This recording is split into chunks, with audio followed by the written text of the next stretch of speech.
Hey everybody, it's Jason Blah here, and it is time for part 4 of the Monday Q&A. So let's get to the first question.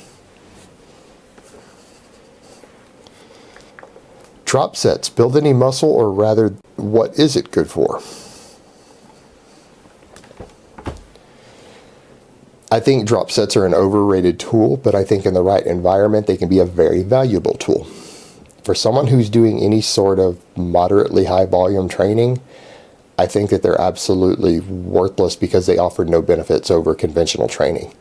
However, for someone who is using a relatively low training volume and a very low number of sets, who is trying to combine a little bit of metabolic fatigue with their strength training and using that metabolic fatigue for both hypertrophy and strength, I think it can be a valuable tool. And an example is, let's say you do a heavy set of bench press with 3 to 5 reps. And then you strip a full plate off each side and you get back under the bar 15 seconds later and you grind out another 5 to 10 reps.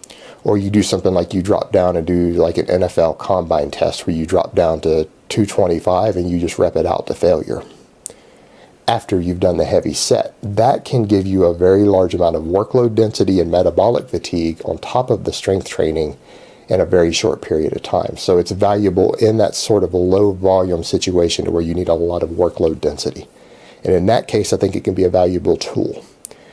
Outside of that kind of situation, I don't think it offers any benefits over conventional training. It's just it's a waste. All right, next question. How many eggs per week? Do eggs actually raise cholesterol? Is this myth? Help, help, help. All right, I'm just going to cut through this simple. I've made this clear over and over. There's massive amounts of debates as to how much dietary cholesterol and saturated fat affect cholesterol, particularly in trained individuals. I'm going to give you the general health guidelines, and I'm not going to talk about your number of eggs. I'm going to talk about the totality of your diet. Quit looking at individual foods in isolation outside of the context of your entire diet. It's one of the worst habits in the fitness industry. So, for men, you're generally recommended by most experts to not go over about 30 grams of saturated fat a day, and for women, not go over 20 grams.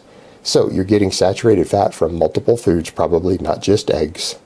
So try to stay under that number when you're adding your eggs in. Otherwise, you are adding an extra risk factor for cardiovascular disease and insulin sensitivity that doesn't need to be there. And it doesn't mean it's going to cause you issues. It's just considered to be one risk factor in the equation. So I would recommend staying within those general recommended guidelines. All right, next question. What is your view on Mark Bell's Slingshot for working around rotator cuff and AC joint issues, and is it really as good as advertised? Yeah, I don't know if I've backed up and re-uploaded my stuff on that, but a lot of you guys know I actually have one of Mark Bell's Slingshots. I have the red one. I think it's a pretty good tool. I don't know if it completely lives up to the hype, but I will say that for working around some minor shoulder problems and rotator cuff problems, I can see it being a valuable tool for that. And the reason is because it does lock you in and force technique. It absolutely forces you to tuck your elbows very, very hard at the bottom because it actually uses the leverage of the slingshot to pull your elbows in. You can't flare your elbows at the bottom.